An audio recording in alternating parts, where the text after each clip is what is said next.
Hi friends, welcome to my dreams world. పావు గంట తర్వాత వీర బెడ్ మీద నుంచి లేచి షర్ట్ వేసుకుంటూ, సరే జాన్, ఇంకా బయలుదేరుతున్నా, నువ్వు జాగ్రత్త అనగానే విశిష్ట టపీమని పైకి లేచి, ఓయ్ ఎక్కడికి అని అడిగింది ఆశ్చర్యంగా. చెప్పాగా, విలియమ్స్ పని చెప్పాడని అక్కడికి. వెళ్ళను అన్నావు అంటూ నోరు తెరిచింది. నేనెక్కడ అన్నాను? నువ్వు నన్ను ఆపడానికి యాక్షన్ చేశావు, దానికి నా రియాక్షన్ చూపించాను అంటూ కళ్ళెగిరేశాడు. విశిష్ట అంటూ నోరు తెరిచి అలానే చూస్తూ ఉండిపోయింది. మరి అంతలా షాక్ అవ్వకు జాన్, నువ్వు నడుస్తూ కావాలని పడ్డావని అర్థమైంది. సరే, నీ నడుము చూపిస్తూ టెంప్ట్ చేశావు, మామూలుగా అయితే నేనేంటో నీకు తెలుసు, కానీ రాత్రి ఎఫెక్ట్ వలన అంటూ కిందకి వంగి నడుముని చేత్తో తడుతూ, ఇంకెప్పుడు ఇలాంటి ట్రిక్స్ ప్లే చేయకు అంటూ విశిష్ట నుదుటిన ముద్దు పెట్టి, టైంకి తిను, హ్యాపీగా నిద్రపో అంటూ వెళ్ళిపోయాడు. ఓయ్ వీరా అంటూ కేక వేసింది. వీరా వెనక్కి వచ్చి ఏంటి అని అడిగాడు. విశిష్ట చీర కట్టుకుంటూ, నీ లెక్కలు నీకుంటే నా లెక్కలు నాకు ఉంటాయి, మరి నాది యాక్షన్ అని కనిపెట్టి నీ పని కానివ్వడం తెలిసినోడివి, నా ప్రేమ అర్థం కాదా అంటూ చెంగు దోపి గాజులు వెనక్కి తోసి ఫైటింగ్కి రెడీ అయింది. అది చూసి వీరా, ఉఫ్ఫూ, ఇప్పుడు ఏంటి, నన్ను వెళ్ళనివ్వవా అడిగాడు నవ్వుతూ. నీకు మైండ్ పనిచేస్తోందా? నువ్వేమైనా కొత్తగా జాబ్ చేయడానికి వెళ్తా అంటూ ఊగిపోతున్నావు. ఇంటర్నేషనల్ మాఫియా అసలు అంటే ఏంటో తెలుసా? ఆ విలియమ్స్ గాడు పెన్ డ్రైవ్ ఇస్తే పెద్ద పోటుగాడిలా చూడకుండా పక్కన పడేశావు అంటూ వీరా కాలర్ పట్టుకుని గోడకు లాక్ చేసింది. వీరా నవ్వుతూ, ఏంటి జాన్, ఏమైంది నీకు, తప్పుకో అంటూ విశిష్టని పక్కకి జరిపి వెళ్తుంటే, డాన్ అంటూ కోపంగా పిలిచింది. వీరా అప్పటికే హాల్లో డోర్ దగ్గరకు వెళ్ళిపోయాడు. నువ్వు అలాంటి పనులు చేయడం నాకు ఇష్టం లేదు, నాకు ఇష్టం లేని పనులు ఎలా చేస్తావు అని అడిగింది. కాదు, అరిచింది. ఏంటి, బెదిరిస్తున్నావా అని అడిగాడు సీరియస్గా. బెదిరిస్తే బెదిరిపోయే రకమా నువ్వు? వీరా ది విలన్వి నువ్వు అంటూ కోపంగా చూసింది. విలన్ అందరికీ, కానీ నీకు కాదు, నీకు మాత్రం నువ్వు ప్రాణంగా ప్రేమించే నీ డాన్ని అంటూ తన దగ్గరకు వచ్చి 2 భుజాలు పట్టుకుని విసి కళ్ళలోకి చూస్తూ, చూడు జాన్, నువ్వు సిమ్లా జ్యువెలరీ తిరిగి ఇచ్చేస్తే నేనేమీ అనలేదు, కానీ ఇది వేరు, అందరికీ వచ్చే అవకాశం కాదు, నాకు వచ్చింది. అలాని నన్ను వదిలి వెళ్తా అని మాత్రం అనకు జాన్. ఒకవేళ నన్ను కంట్రోల్ చేయాలని వెళ్ళిపోయావే అనుకో, తెలుసుగా విలన్ ఇక్కడ, ఎక్కడున్నా వస్తా. ఇంకేం మాట్లాడకుండా బుద్ధిగా ఉండు, సరేనా అంటూ హక్ చేసుకుని, ఆఫ్కోర్స్ నువ్వు ఉండలేవనుకో అంటూ బుగ్గ మీద ముద్దు పెట్టి, నీకోసం ఇదిగో అంటూ ఫోన్ బయటకు తీసి మళ్ళీ కొట్టేశా, రింగ్ ఇస్తా, నువ్వు మాత్రం జాగ్రత్త అంటూ వెళ్ళిపోయాడు. విశిష్ట వీర వెళ్ళిన వైపే చూస్తూ, దొంగ మొహమోడా, నీకు కావాల్సింది తీసుకుని నాకే జల్లకిస్తావా? వస్తావుగా రాత్రికి, అప్పుడు చెప్తా నీ పని అంటూ ఫోర్స్గా డోర్ వేసింది. 10 నిమిషాల తర్వాత తన ఫోన్ రింగ్ అవుతుంటే న్యూ నెంబర్ నుంచి చేశాడు వీరా ది డాన్. పో, నేను లిఫ్ట్ చేయను అంటూ పడుకుంది. 4 సార్లు కంటిన్యూస్గా చేస్తూనే ఉన్నాడు. వీరా నవ్వుకుంటూ, అలిగినట్లుంది, ఫూ, ఏంటో నా జాన్, అలిగినా నచ్చుతుంది, లవ్ యూ జాన్ అనుకుంటూ మళ్ళీ చేశాడు. విశిష్ట లిఫ్ట్ చేసి, ఏంటి అని అడిగింది కోపంగా. ఏంటి, కోపం పోలేదా అని అడిగాడు హస్కీగా. పోలేదు, అయితే ఏంటయ్యా, నీ దాన్ని నువ్వు వెళ్ళావుగా, ఒక్కదాన్నే వదిలేసి, చుట్టూ ఇల్లు కూడా లేవు, ఎక్కడో దొరకనట్లు సిటీకి దూరంగా ఉన్న ఇల్లు కబ్జా చేశావు, ఎవరైనా వస్తే ఏంటి పరిస్థితి అని అడిగింది కోపంగా. మరీ అంత భయం నటించకు జాన్, నువ్వు ఈ మధ్య బాగానే రాటు తేలావు, అయినా రివాల్వర్ ఇచ్చాగా అనగానే, నేనేమైనా నీలాగా డాన్నా కాల్ చేయడానికి, పో, నీతో కట్టి మాట్లాడను అంటూ కాల్ కట్ చేసింది. ఏంటిది, ఇంకో 3 నెలలు మాత్రమే టైం అని నేను అనుకుంటుంటే ఈయన గారు ఇంత ట్విస్ట్ ఇచ్చాడు, ఈ రౌడీని ఎలా వెళ్లకుండా ఆపాలి అని ఆలోచిస్తూ అలా నిద్రలోకి జారుకుంది. టపాటపామని తలుపు కొడుతున్న సౌండ్కి మెలకు వచ్చింది. టైం చూసి ఆవలిస్తూ, ఏంటి, గంట పైన నిద్రపోయానా, వచ్చింటాడు డాన్ అంటూ లేచి తలుపు తీసి, ఖాళీ అన్నా అంటూ నవ్వి రా అన్నది. ఖాళీ లోపలికి వచ్చి, విసి బంగారం, వీరా ఏంటి ఫోన్ చేసి నేను బయటకు వెళ్తున్నాను, విసి ఒక్కటే ఉంది, నేను వచ్చే వరకు తోడుండు అని చెప్పాడు, ఏంటి సంగతి, వీరా ఎక్కడికి వెళ్ళాడు అని అడిగాడు.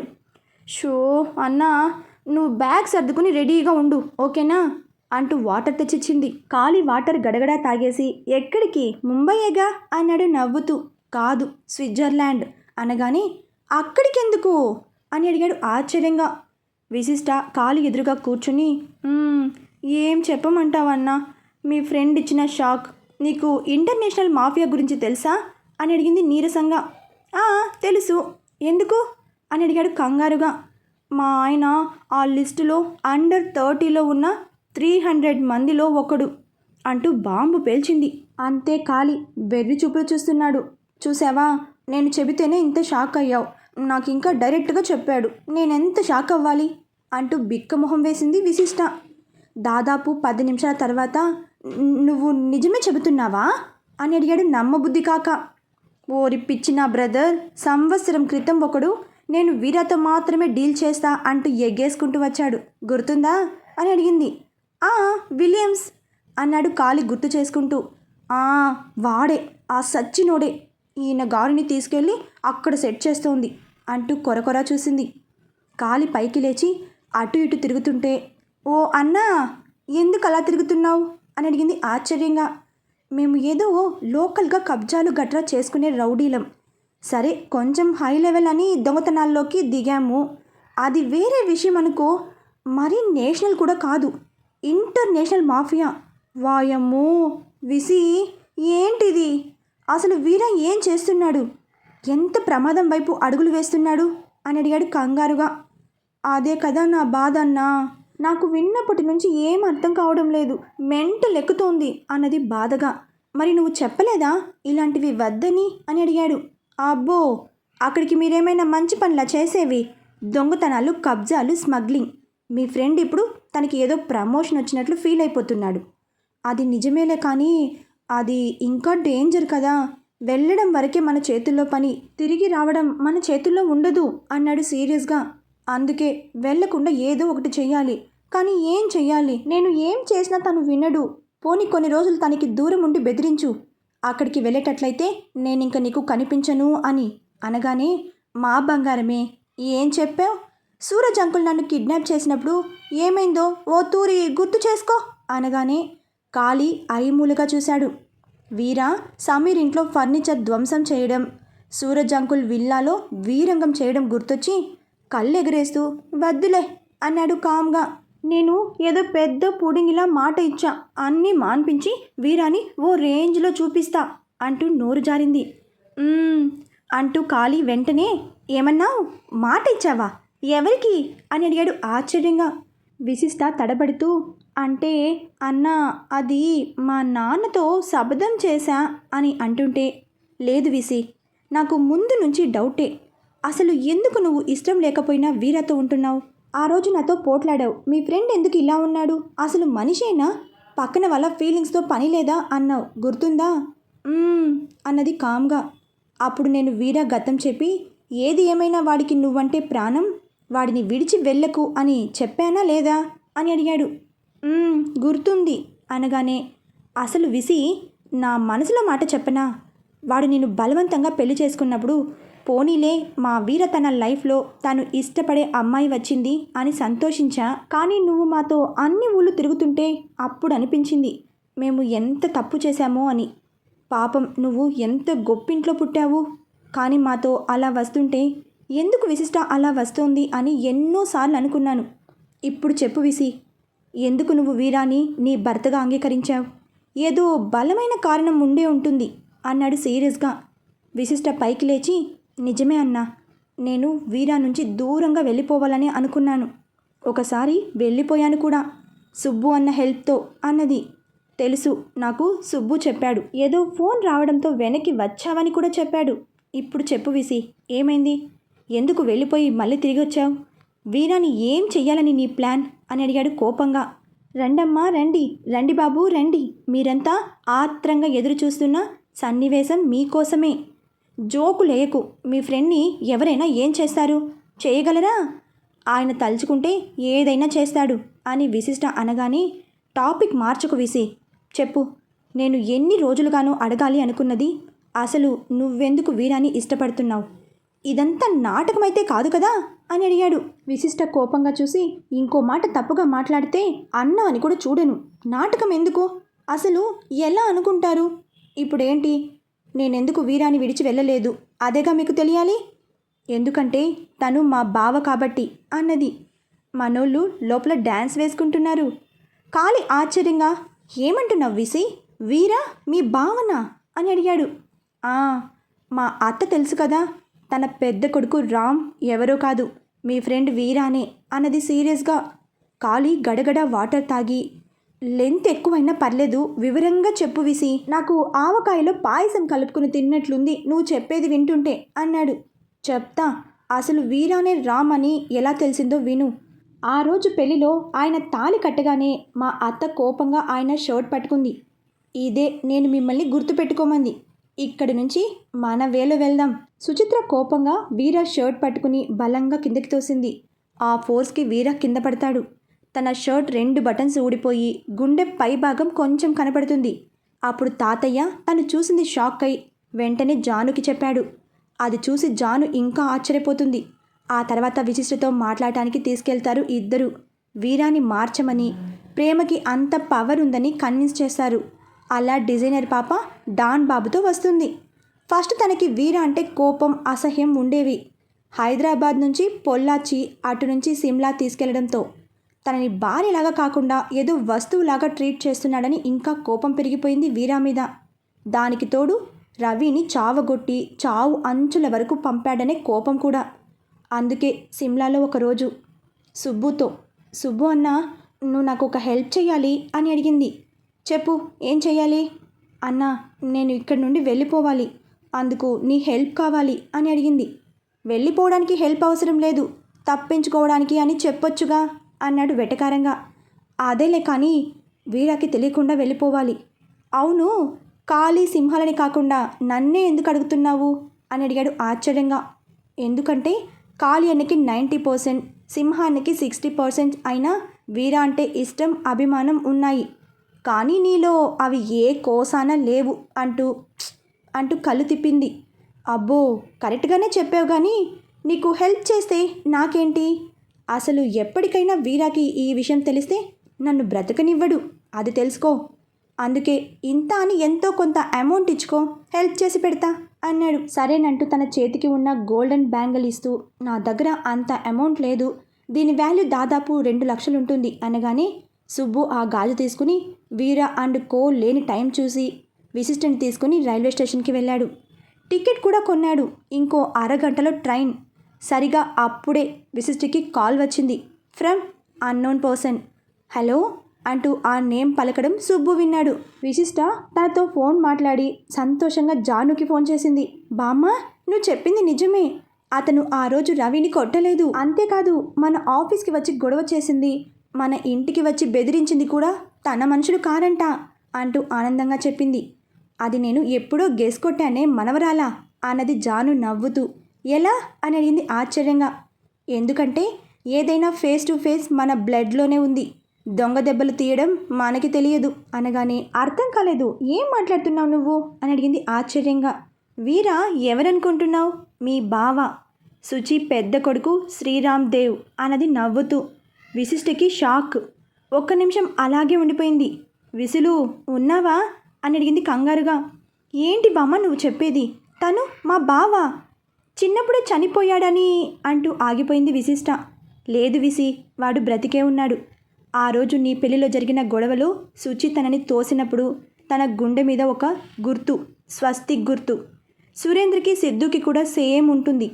సురేంద్ర వాళ్ళ ఇంటి ఆచారం మొదట పుట్టిన రోజుకి స్వస్తిక్ గుర్తుని పచ్చబొట్టు వేయడం. ఆ రోజు నేను మీ తాతయ్య ఆ గుర్తు వీరాకి చూశాం. ముందు మాకు ఆనందంతో నోట మాట రాలేదు. పెద్దగా చెప్పాలనుకుంటే మీ తాతయ్య నా నోరు మూయించాడు అంటూ ఏడ్చేసింది. విశిష్ట కంగారుగా, బామ్మ ఏడవకు ప్లీజ్ అన్నది కళ్ళ వెంబడి నీరు కారుతూ. నాకు కోపం వచ్చింది. అరే, 24 సంవత్సరాల క్రితం తప్పిపోయిన మనవడు కళ్ళ ఎదుట కనపడుతుంటే చెప్పొద్దని నా దగ్గర మాట తీసుకున్నారు అన్నది. ఎందుకు బామ్మ? అసలు అప్పుడే చెప్తే అందరం సంతోషంగా అంటుంటే తాతయ్య ఫోన్ లాక్కుని, సంతోషంగా ఏం చేస్తారు? నువ్వు ఒక రౌడీ తాళి కట్టాడని ఏడ్చే బదులు పోనీలే మా బావనే కదా అని సంతోషిస్తావా? అన్ని వేల మంది ముందు పరువు పోయిన మీ నాన్న. నీకు తెలియదు కానీ బంగారం, విక్రమ్కి వీర, అదే రామ్ అంటే పంచ ప్రాణాలు. అసలు దేవ్ అని తన పేరుకు ఉంది, విక్రమ్ దేవ్ అని. అసలు రామ్కి పేరు పెట్టే రోజు మీ అత్త నా పేరు కలిసి పెట్టేటట్టు శ్రీరామ్ అని పెడితే మీ నాన్నవాడిని ఎత్తుకుని శ్రీరామ్ దేవ్ అని పిలిచాడు. ఆ తర్వాత రామ్ చనిపోయాడని అందరికన్నా మీ నాన్నే ఎక్కువగా బాధపడ్డాడు. అది అలా ఉంచి అందరి ముందు అలా తన పరువు తీసింది తన మేనల్లుడే అని తెలిసాక వీరాని రామ్గా తన అల్లుడిగా ఒప్పుకుంటాడా? ఇంకా మీ అత్త మామ సరే, కన్న ప్రేమ కళ్ళ ఎదుట ఉన్నవాడు రౌడీనో కేడీనో ఎవడైనా తమ కన్న బిడ్డ అని తనని దగ్గరకు తీసుకోవచ్చు. ఆ తర్వాత వీరా అడ్జస్ట్ అవుతాడా అని అడిగాడు ఆయన. అంతా విని విశిష్ట, తాత నువ్వు చెప్పిన ప్రతి పాయింట్ కరెక్టే కాదన్నను. పోనీ ఆ రోజు ఉన్న సిచ్యువేషన్ వేరు. ఇప్పటికి మా పెళ్లి జరిగి 10 రోజులయ్యింది. పోనీ ఇప్పుడైనా చెప్పండి తాతయ్య, అందరికీ నేను బావుని తీసుకుని వచ్చేస్తాను అన్నది ఎంతో ఆరాటంగా. విసులు, నీకు ఇంకొకటి చెప్పాలి. నువ్వు తనతో వెళ్ళాక నేను జాను వీరాని పెంచిన తల్లిదండ్రులను కలవటానికి వెళ్ళాము. అక్కడ తెలిసింది అసలు తను ఎలా దొరికాడు అని. వీరాని ఎంతో ప్రేమగా చూసే తల్లి చనిపోవడంతో తండ్రి తాగుడికి బానిస అవ్వడం అంటూ వీర గతం చెప్పాడు. అప్పుడే విశిష్టకి కాలి చెప్పింది గుర్తుకొచ్చింది. దాంతో వీర మనిషిగా కాదు రాక్షసుడిగా పెరిగాడు. అలాంటి వాడికి నీ ఫ్యామిలీ అంటూ నువ్వు తీసుకొస్తే ప్రేమ జాలి దయ ఏమీ తెలియకుండా పెరిగాడు. తన రియాక్షన్ ఏంటి చెప్పు అని అడిగాడు ఆయన. అంతా విని విశిష్ట సైలెంట్ అయిపోయింది. తల్లి, now decision is yours. Next వచ్చే సిద్ధు బర్త్డేకి రామ్ తప్పిపోయి 24 సంవత్సరాలు నిండి 25వ సంవత్సరం వస్తుంది. ఆ రోజు రామ్స్ ట్రస్ట్ స్టార్ట్ చేశారు విక్రమ్ అండ్ సురేంద్ర. అప్పటికల్లా వీరాని రామ్గా మార్చి వాళ్ళ ముందుకు తెచ్చి మీ అత్తకి ఆనందాన్ని ఇస్తావో లేక రామ్ని వీరగా వదిలేసి వస్తావో నీ ఇష్టం అంటూ ఫోన్ కట్ చేశాడు. విశిష్ట చెప్పడం ఆపి కాళీ వైపు చూసింది. కాళీకి ఏం మాట్లాడాలో అర్థం కాలేదు. ఇప్పుడు చెప్పు, నేనేం చేయను? కోపం చిరాకు తప్ప ఏ ఫీలింగ్ తెలియని వాడికి నవ్వడం ప్రేమ స్నేహం నేర్పించాలే అని సంతోషపడినంతసేపు పట్టలేదు అంటూ నీరసంగా కూర్చుంది. అవును, నీకు వీర గురించి నిజం చెప్పింది అని అడిగాడు ఆశ్చర్యంగా. అంటూ తల ఊపి, అసలు వీర గురించి మొత్తం ఎంక్వైరీ తను చేశారు. నేను తనకి రామ్ గురించి చెప్పా. ఓహ్, ఎలా అన్నా ఇందులో నుంచి బయటపడటం, అసలు ఆ విలియమ్స్ని వేసేయాలి అన్నది కోపంగా. ఏం మాట్లాడుతున్నావు విసి? వీర రామ్గా మారతాడో లేదో కానీ నువ్వు మాత్రం లేడీ డాన్ అయ్యేటట్లున్నావు, జర చూసుకో అన్నాడు వెటకారంగా. లేకపోతే దరిద్రుడు, వాడికి మా ఆయనే కనపడాలా? పోనీ ఒక పని చేద్దామా అని అడిగింది. ఏంటది అని అడిగాడు కంగారుగా. విలియమ్స్ని కిడ్నాప్ చేస్తే అన్నది సీరియస్గా. చేస్తే వీర ఈజీగా కనిపెడతాడు. ఆ పని చేసింది నువ్వు అని తెలిసినా ఏమీ అన్నాడు. నన్ను మాత్రం చావగొట్టి చింతకాయ పచ్చడి పెడతాడు అన్నాడు సీరియస్గా. సరే, తీరిగ్గా ఆలోచిద్దాం, నాకు ఆకలి వేస్తోంది అనగానే మీ ఆయన వెళ్తూ వెళ్తూ విశిష్టకి లంచ్ తీసుకెళ్ళు అని చెప్పాడు. అందుకే అమ్మ చేత్తో వంట చేయించి తీసుకొచ్చా అంటూ క్యారియర్ ఇచ్చాడు. ఓ, నువ్వు సూపర్ అన్నా, నువ్వు తినే వచ్చావుగా అని అడిగింది. తిన్నా, నేను మాత్రం కాదు, సుమ కూడా బాగా తినింది ఈరోజు అన్నాడు నవ్వుతూ. అర్థమయ్యింది, మీ బావగాడికి వాయ తీశానని అన్న చెల్లెలిద్దరూ ఎంజాయ్ చేశారా అని అడిగింది లంచ్ చేస్తూ. అసలు వీర ఎలా కొట్టాడు అది ఆశ్చర్యంగా ఉంది అనగానే వీర వీక్నెస్ ఈ జాన్ మాత్రమే, అది దృష్టిలో పెట్టుకొని అంటూ ఎస్ ఐడియా అని అరిచింది పెద్దగా. అమ్మో, ఏంట అరుపు అని అడిగాడు. విశిష్ట తనకి తట్టిన ఐడియా చెప్పింది. అది విని కాళీ, నువ్వు సూపర్ రా బంగారం, ఇక నుంచి నేను నీకు ఫుల్ సపోర్టు. మన వీరాని స్విట్జర్లాండ్ వెళ్లకుండా ఆపడానికి నువ్వు ఏం చేయమంటే అది చేస్తా అన్నాడు మనస్ఫూర్తిగా. అయితే నువ్వు ఇక నుంచి ఈ దొంగతనాలు అవి మానేయాలి, బుద్ధిగా ఉండాలి, ఓకేనా అన్నది. ఓకే అన్నాడు నవ్వుతూ. అవును, ఈ ఇల్లు కబ్జా చేసిందే కదా అన్నది చుట్టూ చూస్తూ. అవును. ఎవరి దగ్గర అని అడిగింది. కాళీ అడ్రస్ చెప్పగానే విశిష్ట లంచ్ కంప్లీట్ చేసి ఇప్పుడే వస్తా ఉండు అంటూ లోపలికి వెళ్ళి 10 నిమిషాల తర్వాత హ్యాండ్ బ్యాగ్తో వచ్చి పద ఈ ఇంటి ఓనర్ దగ్గరకు అన్నది. ఎందుకు అని అడిగాడు అర్థం కాక. అదిగో ఇప్పుడేగా మాట ఇచ్చావు అన్నీ మానేస్తా అని. పాపం మీ దెబ్బకు ఆయన ఎలా ఉన్నాడో చూసి మనీ పే చేద్దాం అన్నది బయటకు నడుస్తూ. కాళీ తన వెనకే వచ్చి, అంటే ఈ 2 సంవత్సరాలకి ఇద్దామా అని అడిగాడు. "ఆ, ఇక నుంచి మేము ఉండబోయేది ఇక్కడే, అందుకోసం కూడా రెంట్ కట్టడానికి" అన్నది. కాళీ కారు ఎక్కుతుంటే నేను డ్రైవ్ చేస్తానంటూ స్టీరింగ్ ముందు కూర్చుంది. దారిలో, "అవును, ఈ విషయం ఇంకా ఎవరికి తెలుసు మీ ఇంట్లో" అని అడిగాడు కుతూహలంగా. "మా తాత బామ్మ అంతే, ఇంకెవరికి తెలియదు." కాళీ ఏదో ఆలోచిస్తూ, "ఇప్పుడు అనిపిస్తోంది వీరాకి అన్నీ వాళ్ళ అమ్మ పోలికలే, ఆ పొగరు గట్స్" అన్నాడు సుచిత్రని తలుచుకుంటూ. "అంతే అంటావా?" అని నవ్వింది విశిష్ట. "సరే, నాకో డౌటు, ఈ విషయం వీరాకి ఎప్పుడు చెప్తావు" అని అడిగాడు కంగారుగా. "ముందు డాన్ని మారని, అప్పుడు చెప్తా" అన్నది. అరగంటలో ఆ ఇంటి ఓనర్ దగ్గరికి వెళ్ళారు. ఆయన కాళీని చూస్తూ కంగారుగా, "మీరా ఇలా వచ్చారేంటి? కబురు చేస్తే నేనే వచ్చేవాడినిగా" అన్నాడు. కాళీ ఏదో చెప్పబోతుంటే విశిష్ట అందుకుని, "నమస్తే అండి, నా పేరు విశిష్ట, నేను వీర గారి వైఫ్ని" అన్నది. వీర పేరు వినగానే ఆయన కంగారు ఇంకా ఎక్కువ అవ్వడం చూసి, "మీరేమీ కంగారు పడకండి, ఆయనే నన్ను పంపించారు" అంటూ తన హ్యాండ్ బ్యాగ్లో నుండి డబ్బులు తీసిచ్చి, "ప్రస్తుతానికి ఈ 2 లక్షలు ఉంచమన్నారు, ఇక నుంచి మీ ఇంటికి రెంట్ కూడా పే చేశానని చెప్పమన్నారు, ఉంటానండి" అని చెప్పేసి వెళ్ళిపోతుంటే ఆ ఓనర్ బాబు ఆశ్చర్యం కమ్ ఆనందం కమ్ షాక్తో అవాక్కయ్యాడు. కారు ఎక్కాక కాళీ, "ఇప్పుడు ఇక్కడికి" అని అడిగాడు. "అదేంటన్నయ్యా, మీ చెల్లి బావ కొత్తగా ఫ్యామిలీ స్టార్ట్ చేయబోతున్నారు, సామాన్లు ఫర్నిచర్ కొనివ్వవా" అని అడిగింది నవ్వుతూ. "అంటే మా వీరా, సారీ, మీ రామ్ని ఫ్యామిలీ మ్యాన్ని చేయబోతున్నావా" అని అడిగాడు నవ్వుతూ. "అవును" అన్నట్టు తల ఊపి, తను అందరికీ రామ్ కానీ వీరా కానీ నాకు మాత్రం నా డాన్ అనుకుంది. నైట్ 10 అవుతుండగా ఇంటికి వచ్చి దడదడ డోర్ కొట్టాడు డాన్ బాబు. విశిష్ట వచ్చి తలుపు తీసింది. అంతే, లోపలికి వచ్చి ఆశ్చర్యంగా చూశాడు. మొత్తానికి 2 డౌట్స్ అయితే తీరాయి. డాన్ బాబు డానే, నో పోలీస్ గట్రా, ఇంకా రామ్ తానే. నెక్స్ట్ ఎపిసోడ్లో వైషు కమింగ్. చూద్దాం మన వైషు ఏం చేస్తుందో. తర్వాతి అప్డేట్లు తెలుసుకుందాం. బాయ్ ఫ్రెండ్స్, మరొక భాగంతో కలుసుకుందాం.